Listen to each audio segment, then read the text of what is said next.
In a city where social contrasts were felt at every street corner, Alice Duval, a woman in her 40s, lived in a world apart from those she considered inferior. The large avenues where luxury boutiques lined up, starred restaurants, art galleries, were the areas she frequented with ease. A renowned architect, she had found her way in an environment where ambition was the key to success, and she too had this ambition. But beyond her career, Alice felt superior. Not only because she had been able to build a reputation, but also because she had grown up in an environment which had taught her, from a very young age, to stay away from the little people, from those she perceived as being less educated, less cultured, less capable. Her bourgeois upbringing had enveloped her in a golden bubble where the concerns of ordinary people had no place. She never had to worry about the realities of those struggling to make ends meet, of those whose lives were about surviving rather than thriving. The prejudices she harbored against them were rooted in her way of seeing the world, without her being fully aware of it.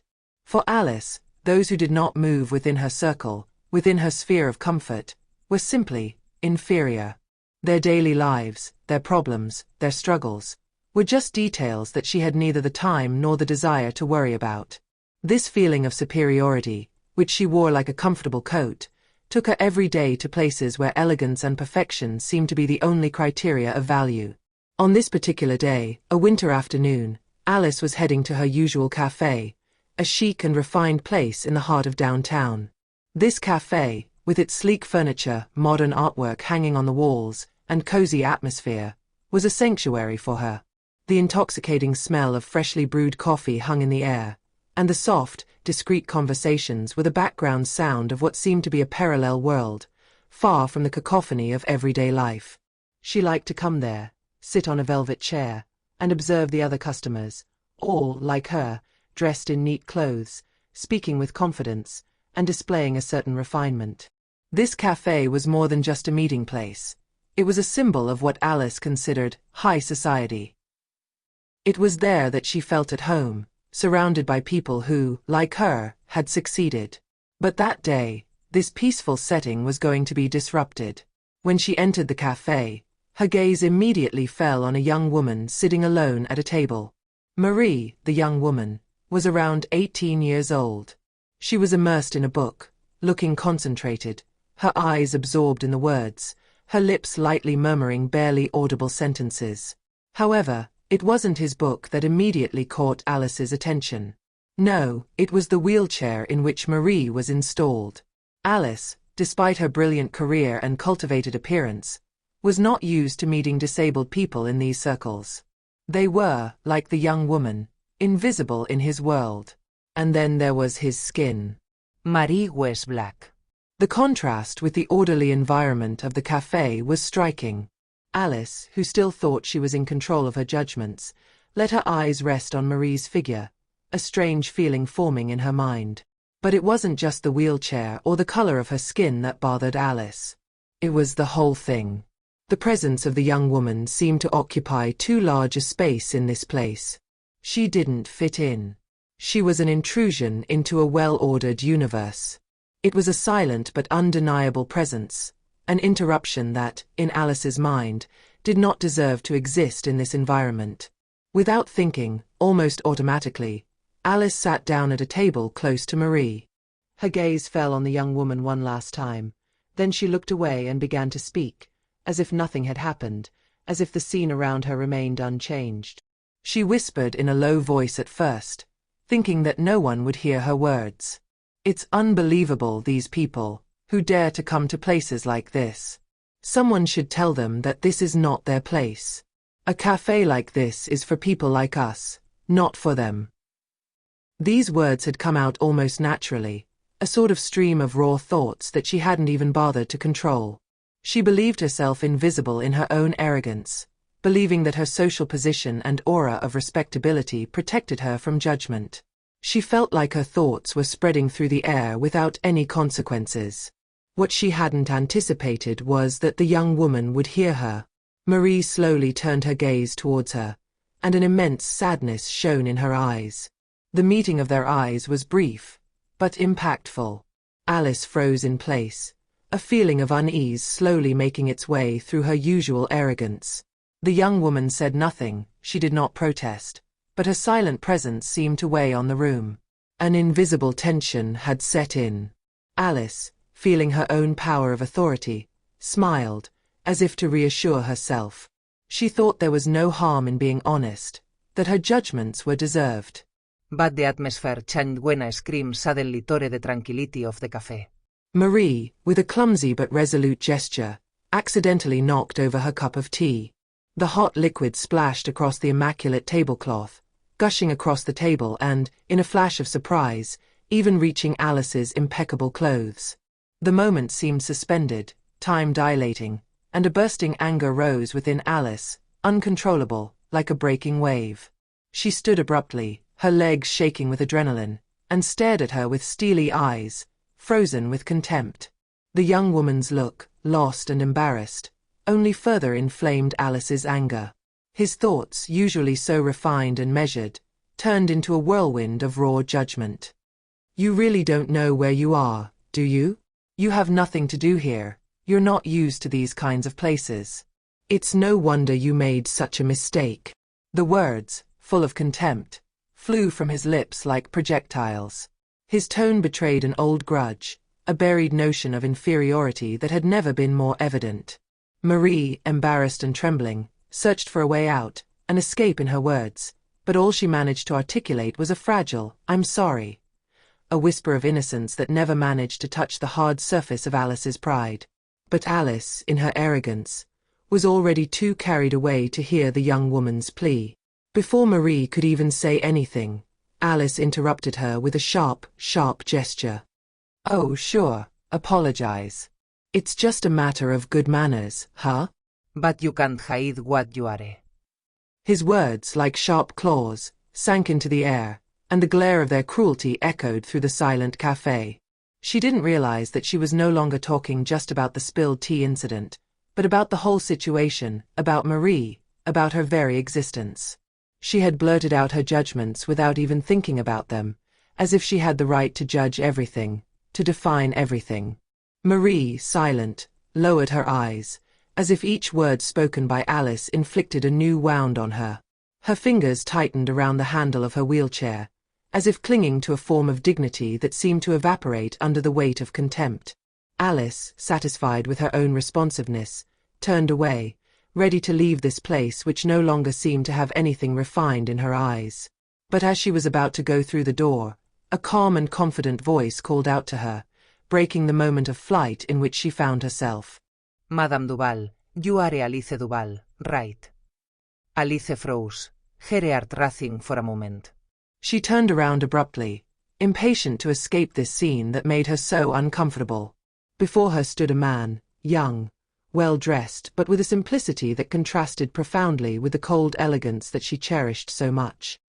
He had a calm, almost disarming presence, and his deep blue eyes stared at her in a way that unsettled her.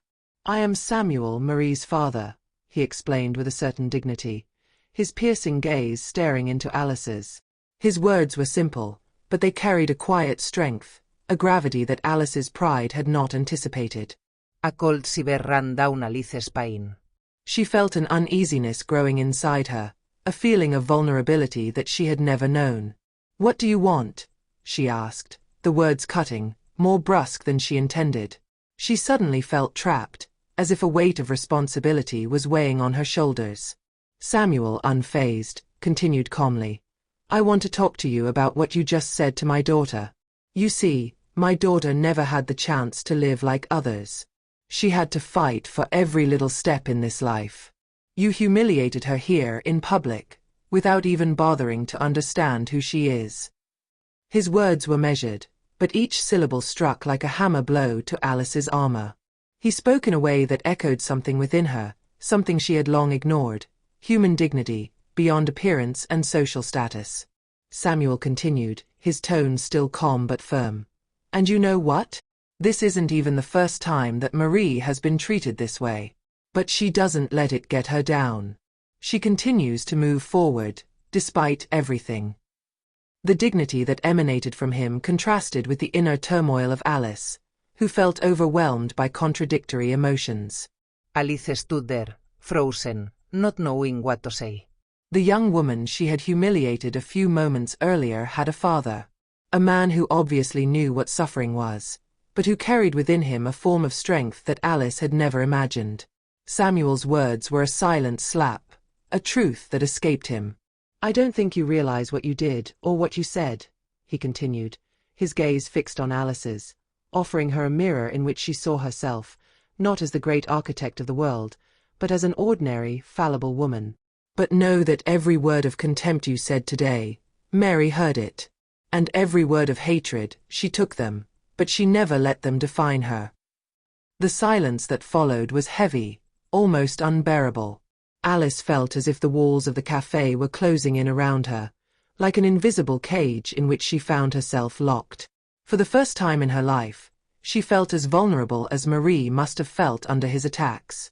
She took a deep breath, trying to regain control, but the words, the shame, the humility, everything was confused in her head. "I'm sorry," she whispered, almost under her breath. These words were difficult to come out, as if they came from the other side of an abyss that she had not wanted to see, an abyss of prejudice and ignorance that she had refused to acknowledge. She had repressed them so much, these words of humility, these words of redemption, believing that they were never necessary. However, faced with the truth embodied by Samuel, she understood that these words were now essential. "It's not my place to forgive you," Samuel replied, his look full of wisdom and sadness. "What you need to do now is apologize to my daughter." Alice nodded, unable to answer. A weight weighed on his chest, a mixture of shame and fear. She didn't know how to confront Marie after humiliating her so violently, but she knew she had to do it. A few days later, Alice timidly pushed open the door of the cafe where everything had taken place.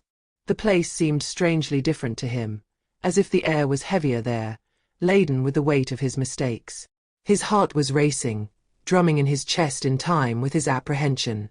Marie was there, sitting at a table by the window, a steaming cup of tea in front of her. She seemed absorbed in thought, staring through the window. Alice felt her hands getting sweaty. She took a deep breath and slowly approached. Arriving at her level, she hesitated for a moment, then made a gesture that she had never made in her life. She knelt gently next to Marie, to be at her height. She wanted there to be no more barriers between them, no more contempt or arrogance. "Marie," she said, her voice broken with regret. Marie turned her head towards her, her gaze unreadable. Alice continued, panting. "I'm sorry. I didn't know. I didn't understand. I was cruel and insensitive." "You don't deserve this." She paused, the words becoming jumbled in her mind. She wanted to be sincere, but she didn't know if an apology would be enough. "I acted out of ignorance and pride. That day, I not only humiliated you, I denied your existence, your worth. And that is unforgivable. But I want you to know that I deeply regret what I said and did. I want to try to change. For you. And for me." She lowered her head, feeling her eyes sting with emotion. The wait was endless. Then, finally, Marie broke the silence. "You want to change?" she asked softly, without anger, but with a touch of disbelief. Alice raised her head. "Yes." Marie stared at her for a moment, searching for the truth behind these words. Then, slowly, a discreet smile appeared on his lips. He was not triumphant, nor mocking. "Just sincere." "Then do it," she said simply. Alice felt a weight lift from her chest. It was not an instant pardon, nor an easy absolution. It was an invitation to prove that she could be better. That day, Alice understood that forgiveness cannot be begged, it must be earned.